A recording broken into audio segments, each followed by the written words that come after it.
Me too. Bam. I'm Nick Petrie, and you are watching the Break It Down show. So we had a which guy was dumber competition. Nick was simple. He didn't dig deep enough and only turned his mic off.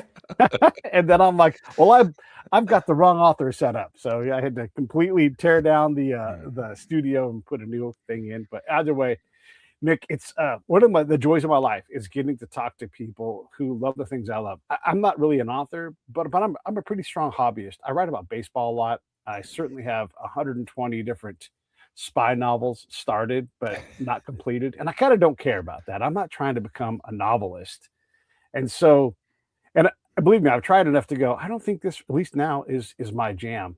But I love all of you guys that have figured it out and all of the different ways you've figured it out. So I guess I would ask you is how did you figure out and when that you were going to get a chance to write books for a living? I honestly never thought I'd get to write books for a living. I wrote 3 books I couldn't get published, which is a common story, I think, among Right. writers, is that it takes a while to kind of learn the craft. And the last one I got sort of close. I had an editor. I'd found a half decent agent. I had an editor who was interested in sort of that book, and make these changes, get back to me in 3 months. And but then in the interim, Lehman Brothers failed, and nobody in publishing was buying anything from somebody who was not a name brand, let Right. alone some new schmo from Wisconsin. So I was like, all right, fine. I went back to my day job, which is I was a carpenter and a remodeling contractor and a cabinet builder. And then I became a freelance home inspector. So I was the guy that you hired when you bought a house to tell you what was wrong with it. Sure. And so, my feelings were hurt. My little heart was broken. I took a sledgehammer to my kitchen, which is always a good way to feel better, to little sledgehammer therapy, tear up your house a little bit. Yes. So in the course of the next couple of years, I realized I had all these vets who were my clients, who were buying houses after coming home after the surge. And I didn't start this book I thought it would never get published. I was just writing it for me. I was writing it because I wanted to understand their experiences coming home. And I had these amazing conversations with these guys. The funny thing about, this too, but when you're in the service and you've been through some shit, you don't necessarily want to tell your family about the stuff that you've seen and maybe done. You don't want them to carry that weight for you, but you can't necessarily tell the folks you served with, how freaked out you might be or generally screwed up you might be, because those relationships are not necessarily about kind of vulnerability, right? And so, some schmo shows up and walks through your house and tells you, all the things that it needs to be fixed. And down in the basement, the spouse, the mother-in-law are measuring for curtains. And I love people. I'm super interested in people, which has got to be a part of the job requirement for you. Sure. And people start telling me stories. And I was a safe person to talk to because they were never going to see me again. And I wasn't part of either one of those worlds. And so I was like, I want to learn more about this. I want to figure this out. And so I wrote this book kind of for myself. And then my wife, the fount of all wisdom, said, you either need to shut up about this book or put it in the mail. So I sent it off to my agent, and, she said, I can sell the crap out of this thing. And there's a 2-book deal and then another 2-book deal. And now I actually can pay my bills. I'm 9 books in and I can pay my bills doing this, which is weird as hell. It is weird as hell. Yeah. One of the things I love to ask authors, no matter where they are, is when you go to a party and someone says, hey, what do you do? What do you say to that? For a long time, like when you're 22 and you want to be a writer, it's kind of cool. When you're 40 and you want to be a writer, it's kind of dorky. Like, so I stopped telling people that I was a wannabe writer. And even when I was a couple of books in, like, I didn't want to jinx it. And it wasn't my day job. I mean, I wrote 4 books running a business and also, writing a book a year. And So it's only been the last couple of years that I can really, like I can confidently sort of say, yeah, I'm a writer. And people say, oh, I don't read. That's the most common response is people say, oh, I don't really read, or what I've ever heard of you, or whatever. But yeah, it's such a goofy thing to do for a living. I know a bunch of writers, as you do now. And we all are talking about the weirdness of you must have a huge community of podcast friends, right? That you talk about sort of how particular it is, this thing that you do. I do have I mean, I would say I don't know that many, but then when I think about it, I probably know 100, because I'm in that space and I don't even try to know 100. It's a very isolated profession. Yeah. But because I do talk to people about these things a lot and I have podcasters on, all of a sudden, yes, 100 people there. You're right. And it is, this machine that I've built does not operate like a regular business machine. It does not operate like a regular media machine. You have to figure out where the value is and exchange it. And then other things happen. For example, you get to meet these veterans when you're going to go redo the party shitter. We're going to go redo this. And all of a sudden you meet this wonderful person and it starts to change your life. And if you would map that out, I'm going to go remodel kitchens. You could never do that on purpose. Yeah. You could never do that on purpose. It's all about sort of finding the accidents. Yeah. Yeah. And being open to it. Yeah. It's, I have a severe amount of PTSD. Pete would say so, and Pete gets to say so because it's Pete's life. But I've dealt with a lot of it, or I can manage it. But one of the challenges is trying to communicate the things that can't be communicated. Like, for example, a pandemic breaks out across the world, and everybody says things like "in an abundance of caution," and I'm like, "Caution? Like that's not even a word. Like I'll manage the risk, and it can be lethal risk." And you see, like, where does that reside on my scale versus somebody else's? I've been in a head-on collision with an Abrams tank in Holy like a cow. little van, right? And so when I think about danger and threat, that's just one of the times I almost died. And so when someone tries to communicate like, "Oh, you're in peril, Pete," I'm like, get in line, and how does a legislator deal with that? It's not a political conversation, but just you think about those things that you're trying to communicate that are so absurd. That one, I don't want to be treated differently, but I need to be treated in some kind of differently. I have to understand that I am living in a different reality than I can accept. This is one of my biggest things. I live in Orange County. It's safe here. No one's going to harm me. I don't have to carry a gun. I don't have to have, protective glasses on all the time, but I have to get my body to believe that too. Right. Oh man, it's so many little puzzles that you have to solve. And it's kind of like a Rubik's Cube. You set it down and someone else fucks with it. You come back, you're like, I thought they had this thing solved. And so it's always changing. Really powerful to be able to say, I can talk to the guy, because you're just a regular dude when you walk in and you're going to redo my party basement, and making it a better thing. I can talk candidly dude to dude with you in a way that I can't with my family, because then they'll have to treat me differently and they care about me so much. They want to help me. And I don't always want or need help. Well, and I just want to be clear. Like, I'm not a veteran. I never served. Like, that's not my life experience, but I sort of fell into this world. And I felt really like suddenly I realized like that this book was actually going to get published. And the afterword of that first book, which was really all about this guy with post-traumatic stress, sort of trying to figure out how to live his life after his war. And I had this moment. I was like, holy shit, I'm a total imposter. People, nobody's going to accept that I might actually know something about this stuff. And the crazy thing is how many people were, and this was in 2016, this was much less of a topic than it is now in 2026. Sure. But the response I got from everything from like wives of Vietnam vets who were like, this book helped us figure out how to talk to our husbands, to guys who, the one that always hits me is I got a Facebook message, a guy who says, I spent the whole summer trying to figure out how to kill myself. And then somebody gave me your book and I realized I'm not crazy. I just have post-traumatic stress and I'm getting help. And by the way, here's a picture of my wife and my 3 little kids. And like to have that kind of effect, I never expected it. It feels like the biggest gift to be sort of, have the tiniest little role in this world. But like now I know so many guys who have gone through and are still going through this, and it doesn't go away. I mean, I don't know how long it was since you got out, but like it's really about learning to deal with it. Your brain gets rewired. And Yeah. I think there's so much shame with it too, that's really what the series is about for me, is like, Mm. what is a pathway through this?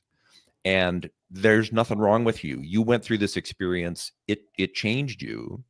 And Sure. it's what the body is designed to do, right? Yeah. Yeah. My body has adapted. Sometimes I'll do these things face to face. So I would come to your house, and it's wonderful because it's akin to what I've done. It's akin to what you would do. You know what it's like to go into somebody's house and like you're pitching them a $25,000 whatever thing, and they're like, "Hey, you want a sandwich?" Like, yeah, I want a sandwich. Hell yeah, make me. And then they all kind of want make me the best sandwich you can make because you get to be a guest in someone else's home while you're Yeah. about to negotiate this business deal. It's a different world, and so when I show up, I'm calm. I've done this 100 times. It's no big deal. But my body goes, oh, we're in combat. We're in peril. I start sweating. My heart rate goes up. I'm as calm as I am now, but my body just rejects all of that calmness. And I know now, like, oh, I don't have to follow what my body's doing. It will calm back down. Right. And all I'm doing is plugging my stuff in, which I've done a million times. It's not a big deal. And I'll tell the person, it's going to look like I'm a little bit hot and crazy right now. That's just my body. My combat body thinks, well, I'm in danger. I'm not. I'm calm. I'm relaxed. But if you see me walking, I'm fine. And they're like, oh, weird. That's so straight. And then they'll see me later. I'm like, oh my God, you were right. You predicted the future. And I'm like, yeah, I'm in a great mood. I'm totally having a good time. We're chatting. But just that journey right there that I'm describing, Nick, that's an impossible journey to get to that spot where you realize, because my body is trying to deceive me. I'm Yeah. not in danger, And so, but I can't convince my body of that. I have to adapt to it. And so I communicate about it openly. One, primarily so I can hear myself say it out loud. Yeah. But two, so the person who's like, what's, because I take like my fancy shirt off. If I brought a coat, I take that off. And I'm like, I am a sweaty mess, kind of like what's his name from Network News, that old Oh, that old yeah. movie. Yeah. Albert Brooks. Yeah, exactly. Yeah. Well, so what are the things that you do to sort of mitigate that? Do you do like breathing exercises? Do you meditate? Do you kind of any of that kind of stuff? Is that part of your kind of how you're dealing with it? Yeah, I think about like I have a valve on a balloon, and I know that even though I'm not aware of it, it's filling up with air. And so I do certain things to kind of just check it. And so as I'm driving to the interview, if I do a face to face, I'm doing a little bit of breathing exercise. I'm doing like these micro meditations that I do. I'm refocusing. I'm not listening to the news. Certainly, I'm trying to calm myself down. And even though I know all these things, these are the practices that I do so that my balloon doesn't get past the capacity where I start to get really crazy. Right. So if I can, the balloon, everybody's balloon fills, but if I can keep it kind of saggy and soft, then it doesn't cause me physical distress in a way that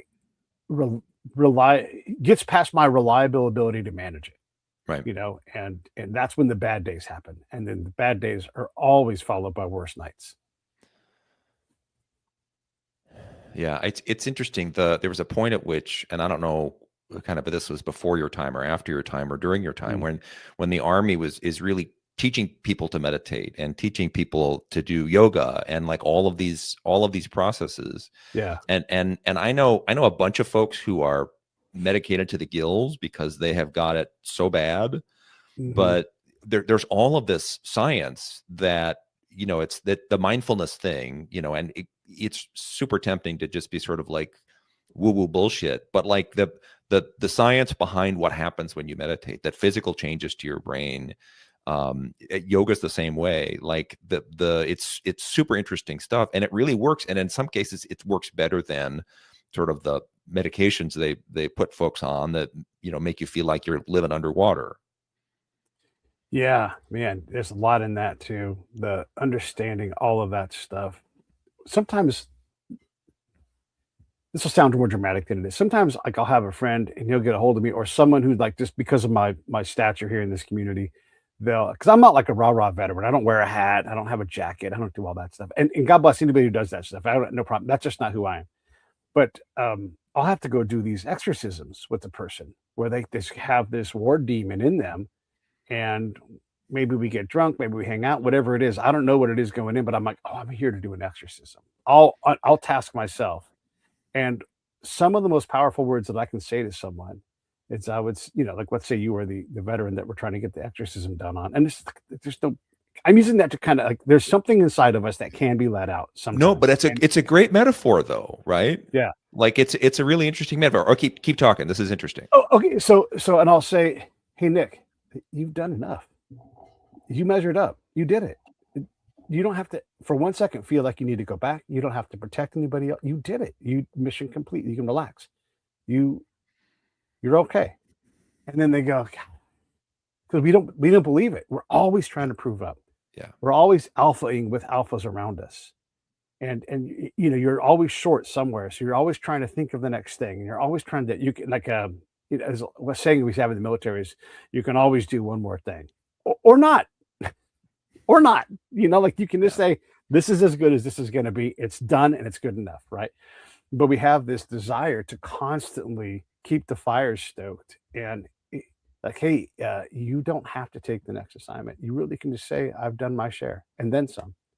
And that somewhat reliably gets guys to relax a little bit. I love that. And I hadn't thought about that. I hadn't thought about the fact that like you measured. And then there's the guys who never served, who have that same hole, never measured up. One of these guys was Tito Ortiz. He's on the show. He's a UFC world champion. He could beat anybody up in the world, especially at his prime. And he's like, I wish I would have measured up like you guys did. We're like, dude, we're going to give you a pass. You don't have to go to combat to get shot at to prove you're a man. Like you've done it. You're a wonderful, so all dudes have this kind of thing in them where we're all trying like, am I hard enough? Am I tough enough? Am I whatever enough? And veterans for sure have that. We just don't know how to turn off that desire or manage it or to recognize that it needs managing. Yeah. And I think, it's part of it is sort of that drive to always achieve and to always get better at what you do. Like in order to be Tito Ortiz, you have to have that drive and it has to come from inside you. And just to, to get to where you did in your Army career, like you can't get there by phoning it in. And so like those skills like are helpful, but they can also eat you alive. Yeah. And I know people who are very successful economically, who are, very much, sort of the kings in their world, who cannot find a way to have a life because they're just wired for that thing. And I think so much of, life in general is finding a way to, take the things that make you strong and good at what you do and find a way to focus those on not just that one thing, which is really what you're talking about. That's the sort of exorcism. Yeah, exactly. And if I can get that demon, at least get them to see, hey, there's a demon in here, but you can tame it, but again, that's not my work, that's their work. And, but go ahead. And there's a point at which though, it sort of becomes your work, right? I mean, you've done this more than once, right? Sure. So, if people are coming to you to say, hey man, I need this conversation in a way that becomes, I mean, you'd never say it was a side hustle, but that's part of the work that you do in the world. That's fair. And like, I think there's a lot of value to that. And to the fact that, it's not your job, that you don't get paid for it. That to me, there's just even more value that way, that you're trying to give back. You're trying to pay it forward, all of those things. Yeah, you're right. I should characterize that differently. It is what I do. Thankfully, I don't have to do it very often because it takes a toll on me. Yeah, I bet. I can put a gate around myself and say, hey, this is not my fight. Also, it's one of the areas where I can be judgmental. I have someone I grew up with. I would call him a friend, like if I met him, but we don't really know each other. And when I last was talking to him, he was trying to wrap himself in this warrior blanket. But I'm a warrior. And I'm like, what are you talking about? Stop. You're just giving excuses to drink. You need to get help. And don't tell me help's too hard to get. Like you have an addiction. And if you aren't willing to deal with it, then I got no time for you. Right. And I want to help people, but I can't help him help himself. And he would instantly go back into rapping his, you don't understand. I'm like, motherfucker, I got more combat than you do. You want to talk about it? It's just the wrong conversation. Yeah. If you aren't willing to, work is hard on your body and your brain and your mental state, like across the board. If you're weak in mental and you just can't figure out if you need group counseling, ayahuasca, whatever it is, you have to figure that out. You have to be willing to outwork that. Maybe you're not capable of it, and maybe you're going to die because of it. But that's not a problem. That's not where my work is. That's Right. where that person's work is. And I'm not a dose of reality guy as a default, but some people are just like, hey, you're not working hard enough at this. You're not meeting the standard. That's another thing where you're like, oh, I'm not meeting the standard. Oh Yeah. shit, am I a shitbag? Or else you're just not thinking about it the right way, right? You need a new way to Sure. frame this challenge, right? Yeah, that's true. Yeah, yeah. know, it's so interesting. I was watching some of the Olympics, and it's so funny how like people who have really hit the peak in their whatever their endeavor, athletic business, everybody is thinking about this stuff, right? Everybody is thinking about how do I not be an asshole. Hopefully they're thinking that. They're thinking about how do I, what are the tweaks that I need to make or the major changes I need to make to kind of get myself to that best place. I love these conversations, and I have them with a whole bunch of people, and I think it's just it's all fascinating stuff. When you take all of that wisdom to your writing, how does it evolve who you are? That's a great question. I'm not sure I have an answer. Let me see. I mean, the goal is to develop characters fully so that you feel like you know these people. Right. And you have to be able to see inside people in a certain way. And so, all of the stuff that I have done to kind of get me to this place has been to understand myself as well as possible. And by doing that, it helps me understand other people as well. And there's this sort of this empathy muscle that has only gotten stronger. And that's what really, reading really strengthens that, right? So reading fiction, you have to put yourself in somebody else's shoes, someone who is, maybe not like you at all. And it makes you think, and it makes you sort of expand your own sense of who you are. And writing is that in spades, because in a given book, I'll have 4 or 5 different characters where I'm writing from their point of view. So what's their take on this thing? What did they want? And it's I don't know, it's a very interesting sort of way to live in the world, because I'm not only like always sort of trying to find the next story or the next take, but it's how do people behave? How do people, what do people really want? How does that manifest in the world? And again, I did not grow up in a military family. My dad was in the Air Force. He did one tour in 1962. My friend circle, this is not the world I grew up into, and to fall into this world of people who are hell-bent on excellence, in some ways, despite themselves, has been, I've taken in more of that than I think. I don't know, it's been quite a journey. As they say, without ayahuasca. Without ayahuasca, yeah. And if ayahuasca is the answer, a friend of mine is he was my interpreter in Iraq. He was Iraqi, and because of a crazy group of coincidences, the SEALs left our region, and I happened to be just connected enough to the SEALs in this case, which I didn't know when I walked in this room that this was going to happen. And the guy's like, I know you. And I'm like, no, I'm the last guy you know. Nobody knows me. And he's like, no, I know you. And then we figured out he did know me. And I taught him about collection. And he's like, you're super good at this. Here's what we're going to do. And then we had this connection with the SEAL team that was leaving. They gave us a bunch of equipment and everything. We had a great time. And they gave us Johnny Walker, this interpreter, along with it. And Johnny Walker is an absolute warrior. And he's now an American. It's an amazing thing. But I realized that guys like Johnny are fighting this fight every day. And when he came back, he didn't have the resources that we have. He has a family. The SEALs are his family. He's the only SEAL you'll ever meet who's never been to Buds. But all of his peers are so in love with how he measured up. They let him wear a trident. It's amazing. And the younger SEALs are like, that's bullshit. And well, yeah, you didn't go to war with the man. Yeah. And so who takes care of him? And so he was raised in this wild environment that we can like, oh, that's the Iraqis. Like, no, when you understand, like he talks about the things, he would say things. I'm like, oh, Johnny, that's not true. The things you're saying aren't real because they've been indoctrinated into this Right. non-real world.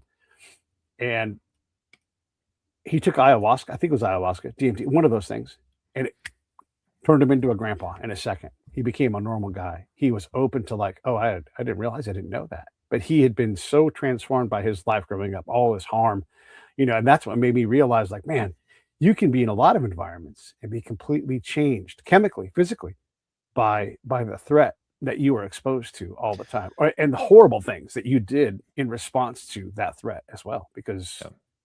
horrible things happen. Well, one of the big keys to post-traumatic stress is what they call moral failure, where you're doing something that's against your moral code, or you're seeing something that's against your moral code. And like growing up in Saddam's regime, like that has to be endemic to your everyday. The other piece is just, people who are assaulted, people who go through natural disasters. Like post-traumatic stress is not a military. It's not exclusive to the military. It's exclusive to all kinds of difficult shit.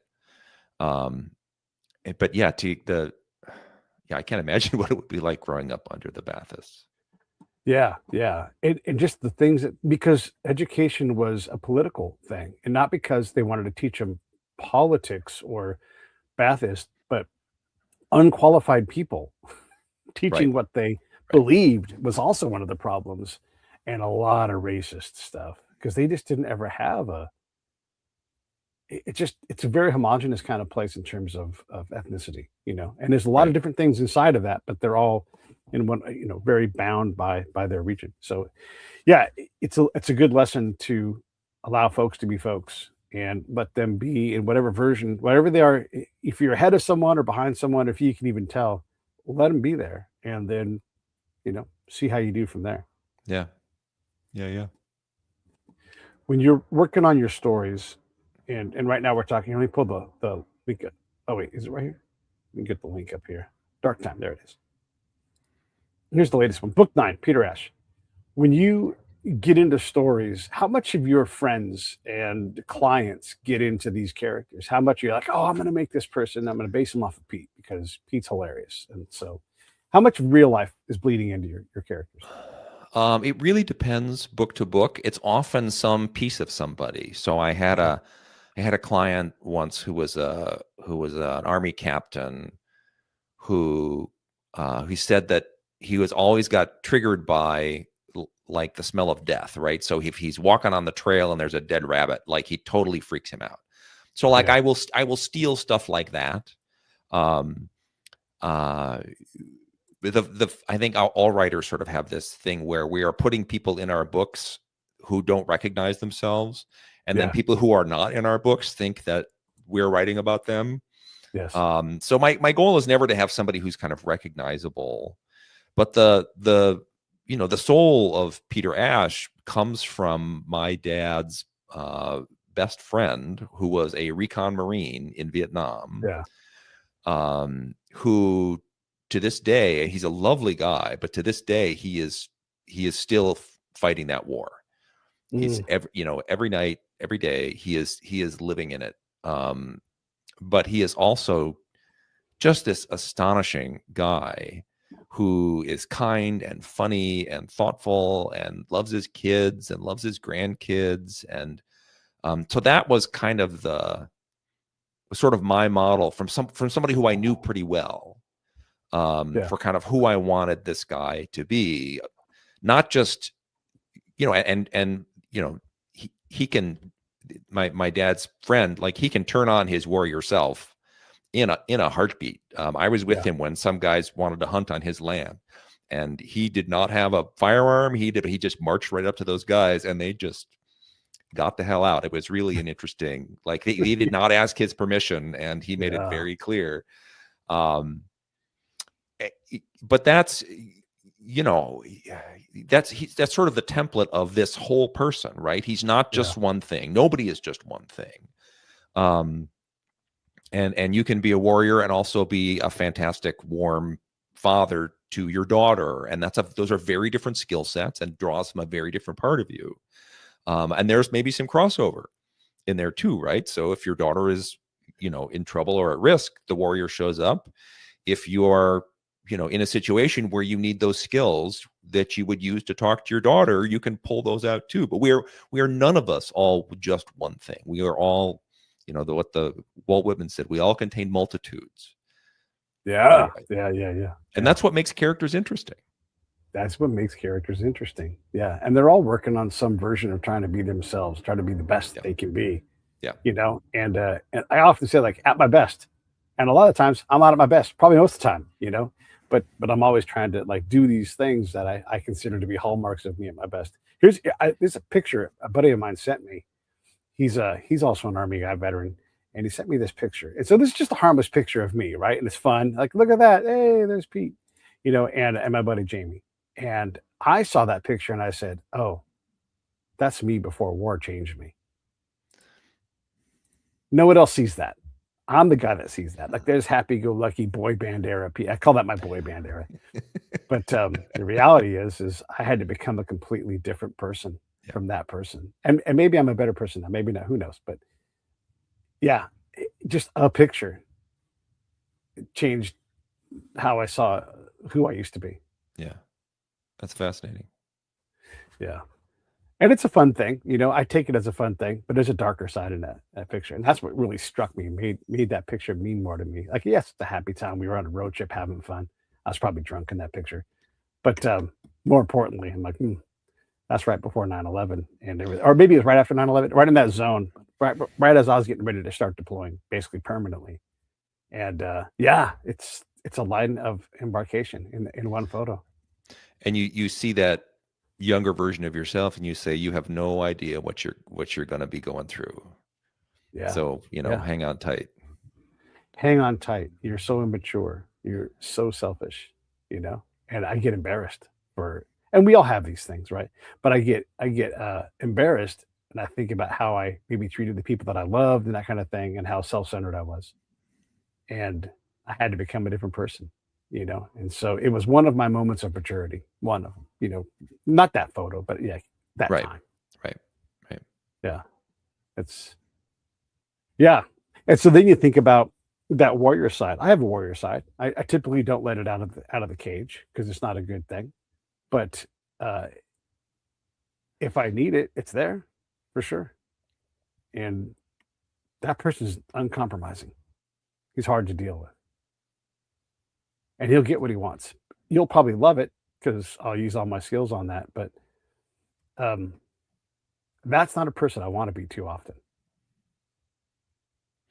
Yeah, well, there's consequences, internal and external, to that, right? Yeah.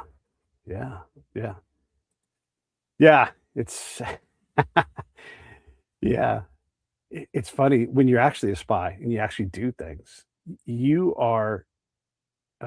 It must be true that people in my particular version of spying, we must self-select in and have some sociopathic or psychopathic traits, because you definitely have to disassociate yourself from the things you have to do, the people you have to see, choosing all these things, and you can't reliably choose good and bad because it's not possible. And so sometimes it's the least bad. If it might just be like, this least bad is you're going to die and I'm not, because I'm not dying today, or whatever it is. And so, yeah, like the least bad is still below like horrible, Yeah. But that's the spy world though. You have to be lovable enough that you can be in places that you're not supposed to get to, but also cunning and conniving and calculating. And we use the word exploitation in the spy world, and we don't mean it as a bad word. Here is an advantage. I'm going to exploit it. Right. That advantage could be someone you love.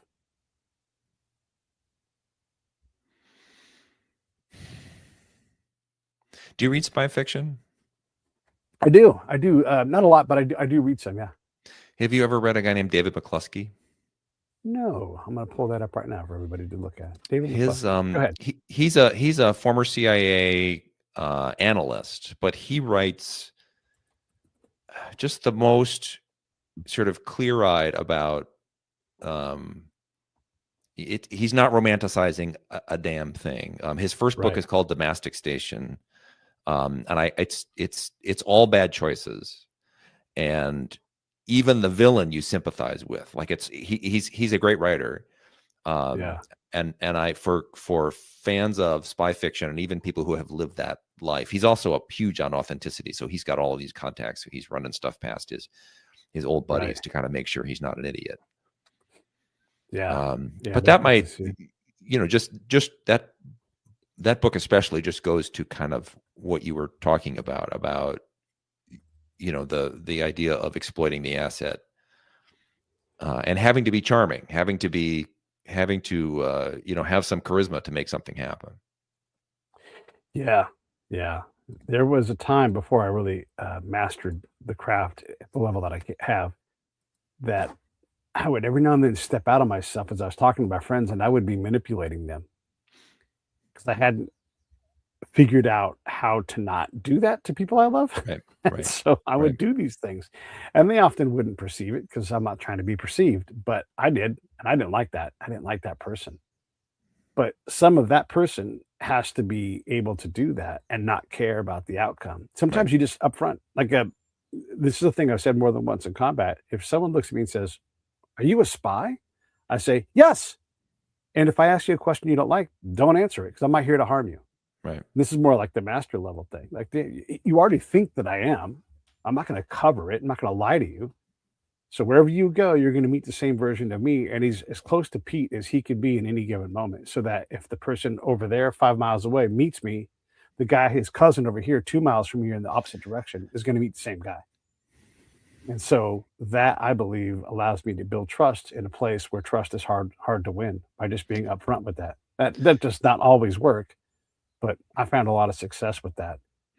It also takes a lot of guts, and you gotta put yourself in a lot of peril to do this job, and so that's one of the ways I try to protect myself was with this version of honesty that I concocted. But you also don't have to like maintain two different personas, right? Like if you're Right, meeting with 20 people, you don't want to be 20 different people. You want to be, sort of the same person, even if he's, Pete adjacent, right. as opposed to Yeah, actual Pete. Just from a tradecraft, keep it all together in your head. Yeah, that's his new one, the Persian. yeah. I would put his name in there too. Sorry, keep Oh going. yeah, no. I don't know. I'm super interested in all of this stuff, and like we do not,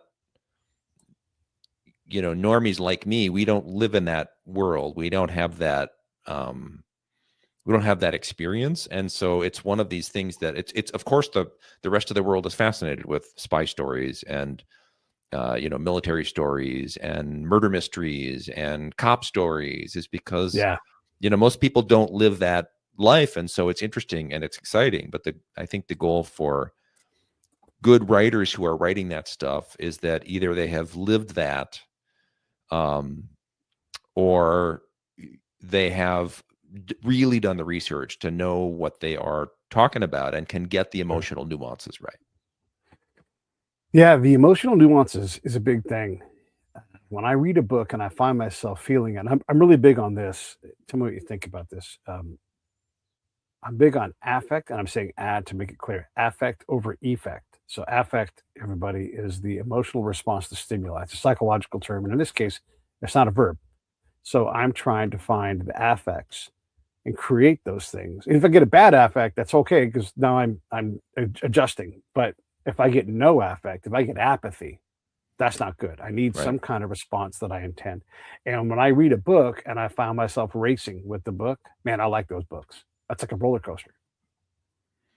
Well, that's the goal. I mean, look, I write thrillers. They're supposed to be fast and fun, and there's always a little darkness to it, but there's also a lot of, humor and, people looking for some hope in things. But the Yeah. goal is to take you on that roller coaster, right? Is to I want to start off with a bang, and I want to pull you through, and I want to make you Yes. care about these characters, because if you don't care about the characters, you don't care what happens to them.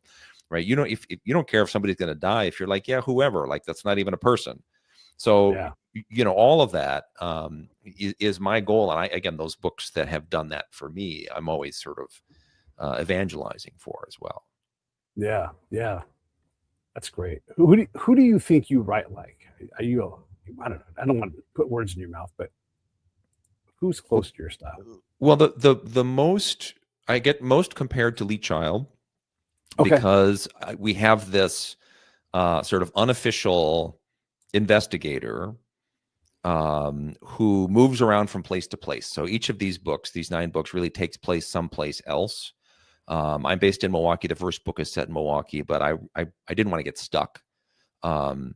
So I kind of moved from place to place. But that's sort of the most frequent comparison.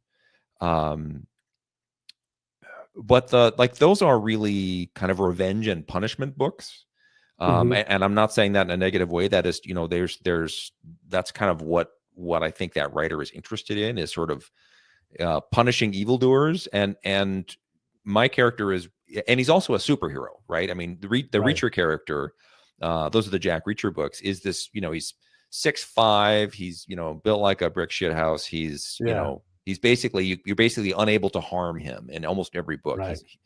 And my guy is much more emotional, much more grounded in the real. He's in that first book, he's living in his truck. He's claustrophobic. He can't really go inside for very long. And that's the manifestation of his post-traumatic stress. Sure. Um, but he's trying to do the right thing. He's trying to help people. It's always about who he's trying to help as opposed to who he's trying to punish. Yeah. But there is that same sense of right and wrong, of the world shouldn't be like this. The world should be like that. Which I also, is a pretty strong part of myself as well. Yeah. Who else do I get compared to? It's honestly, it's mostly Lee Child. There's a bit of, do you read C.J. Box, who writes those wonderful Wyoming books, the Joe Pickett books? No, no. Those are There's so many people. those are amazing books, and I get compared to him as well. Okay. Just because he's, Wyoming has 1,000 different faces. His books are always in Sure. Wyoming, but it's this version of Wyoming. It's this part of Wyoming. It's Yep. kind of the wealthy Wyoming. It's the kind of the hunting guide Wyoming. It's the desert Wyoming. It's the the coal fields, or the all that. So it's, the goal is to explore the things that you're interested in. I'm trying to think who else I get compared to. I don't know. I do know Craig Johnson. He's another Wyoming guy. Oh, for sure. He's such a great guy. He's such a great guy. God. He Yeah. really is. Yeah, and he lives in Wyoming, and if you want to get to his house, you got to get way off the main route that barely goes to his town. Yeah. And he is a raconteur in the old school. Like, he is a storyteller to his bones, and every Sure. in every conversation, there's always a story being developed from him. He's an amazing guy. Yeah, absolutely. One of the great joys of this profession that I've cobbled together somehow, some way, some ridiculous thing. I do get to meet guys like you, and I just got an email from Sebastian Younger, who's I don't want to call him a friend, but we're acquainted. I mean, he's an amazing writer. I love those books. Oh my God. He is, to me, I'm stealing it from my buddy John. He's like our modern Hemingway, he communicates things that it's shocking how great he is at that. Mm-hmm.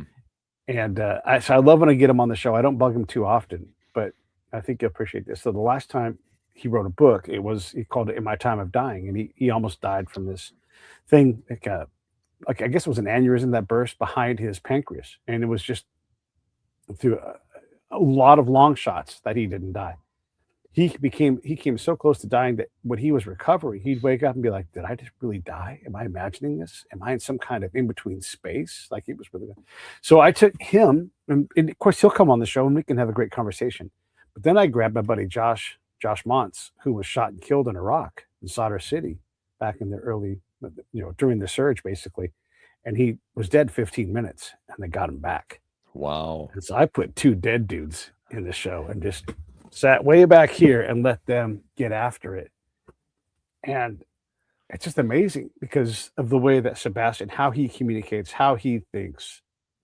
And yeah, it's just it's an amazing journey. You all as a group, the stuff you write, the things that I just it's almost like I can't read your books in a normal way anymore. Like now that I've met you and you come on the show, as you write books, everything else, I'll read your books and I'll buy them because I want to support you. But I'll read it and it'll be more me reading Nick's book than it is reading the book. I'm reading this thing that you created, and it's a better journey. Come on, I'm so happy for you. I'm so proud of you. That's very kind. I appreciate it. But that's how it is for writers too, right? Like I read my friends and it's like, oh, here's this part of this guy. I'm seeing him put this in his work. And here's this other part of this other guy, right? And seeing them, sort of, taking parts of themselves and generating characters and to see like, oh yeah, I see you here. And, and anything that where you've read, 10 books from a friend of yours, like you really, you know people in a very different way. Yeah, it's a wonderful way too. I mean, it's just a great way to just you're looking at it, you're reading it more as like a mechanic than just a straight reader, but you're also doing the straight read as well. Yeah, it's remarkable. Who do you read that you struggle with? Who do I read that I struggle with? I have gotten, these books have gotten so, the term of art in publishing is pacey. So they're very fast paced.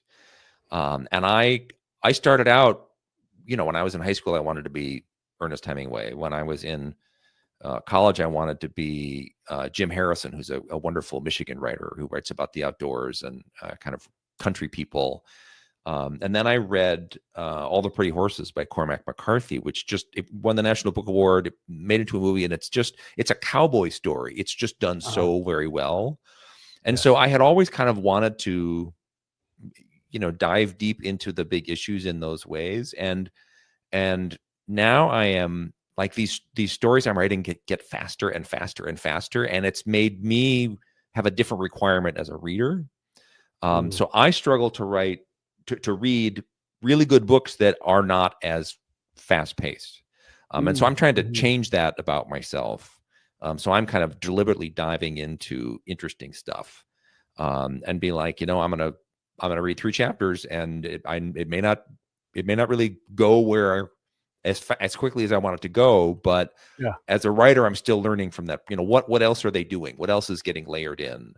How else do they think about things? So that's sort of the biggest challenge for me now is to, to sort of imagine what, what skills have atrophied after writing 9 of these things and try to sort of recover them and to figure out how else I can apply those skills. Yeah. One of the things that unlocked a lot of the spy stuff for me was you're always worried, like the way I approach this. And again, I'm a field guy, face-to-face combat. That's my jam. And it's a very narrow, all spies have a very narrow straw that they fill into a giant cylinder of things. And so when I explain how I collect, my peers, if they're nice, they're like, wow, I never thought about doing that. Why would you do it that way?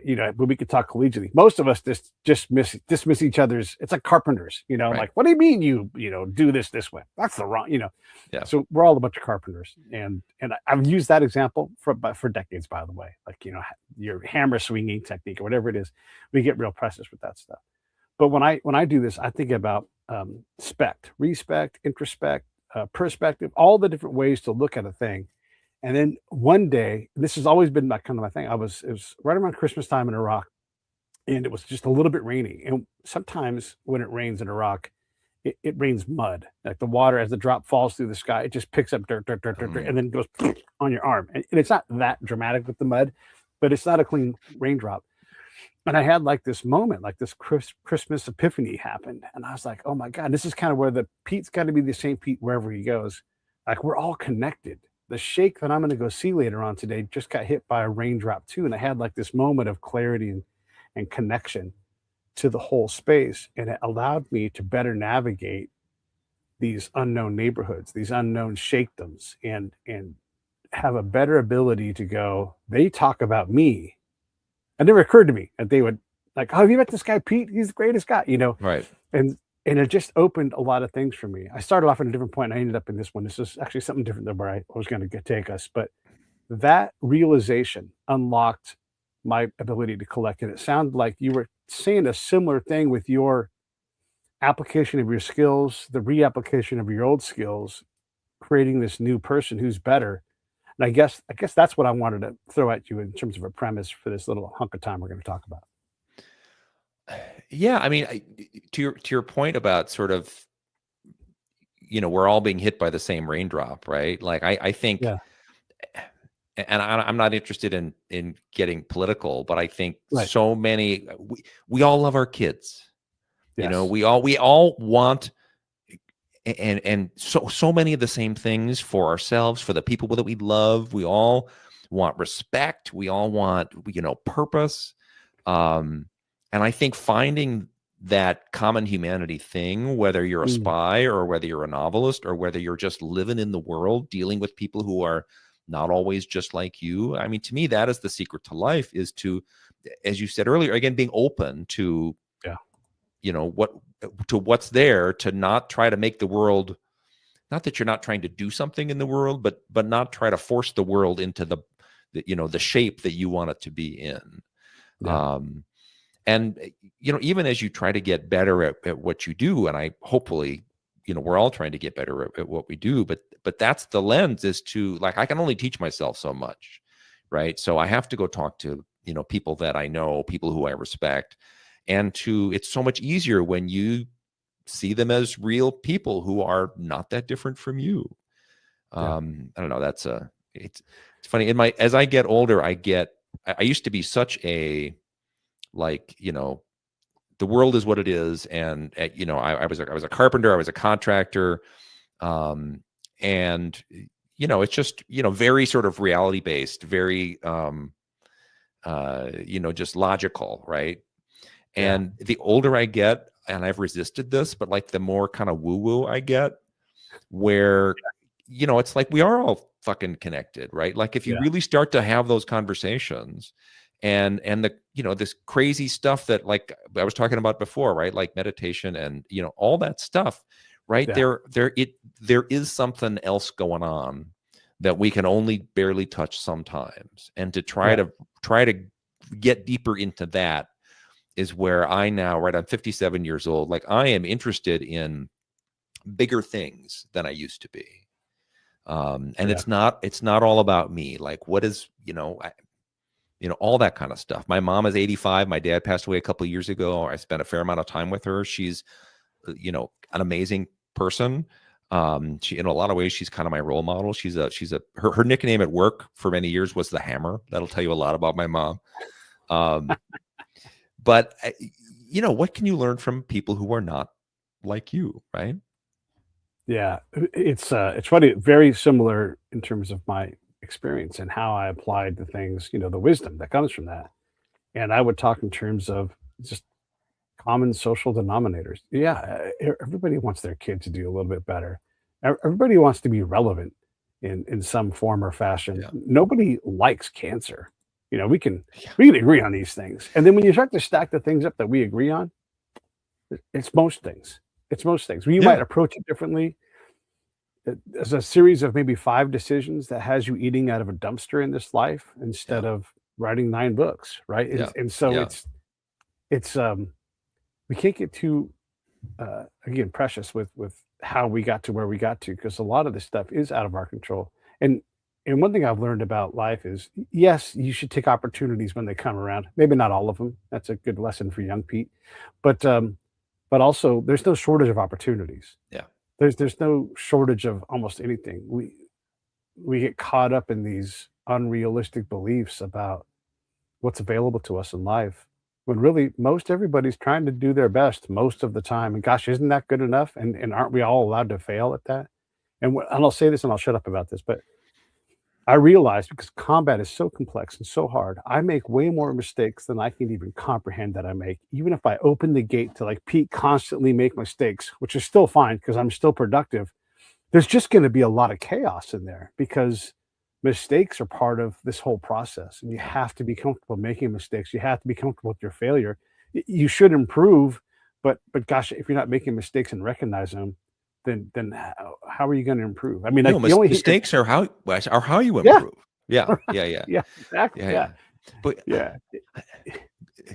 I was not expecting that this would be the conversation that you and I would have. Me I have to be honest, and I'm totally enjoying myself, and yeah, I just have to say this is not quite what I thought we would be talking about, but I'm grateful for it. yeah.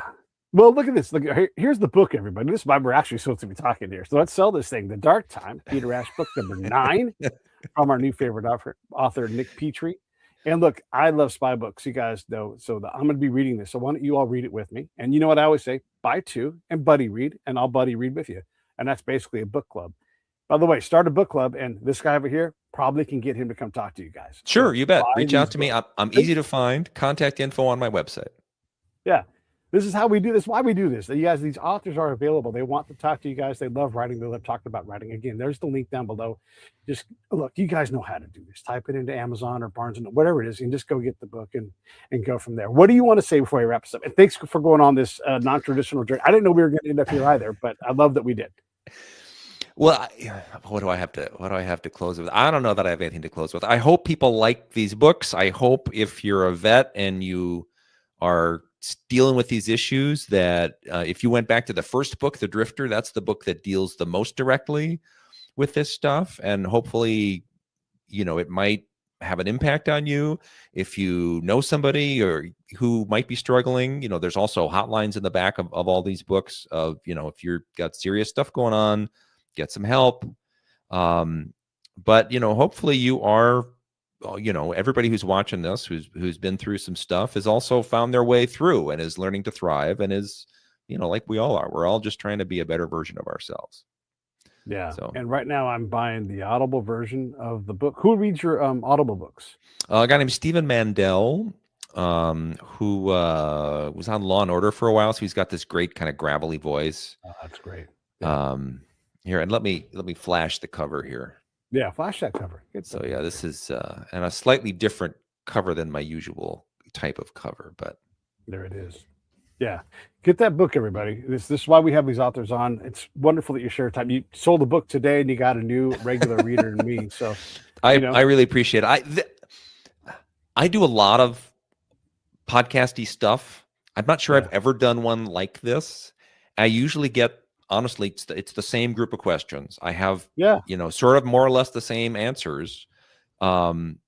I really appreciate that you're leaning into something different and that we got to have this conversation. So thank you. Yeah. Your origin story is out there, right? Like, and God bless, keep asking it, keep telling it. But yeah, this is spy stuff. It's supposed to have the same encounter, but came up with something new. Yeah. So I appreciate that you appreciate that. Everybody, this is Nick. You guys know him now. Make sure you buy his books, buy them for your friends. Again, like these things, it's just a great way to live, is reading and talking about reading. So let me wrap this up here, Nick. I'll come back to say goodbye to you. But everybody else, we'll see you on the next episode.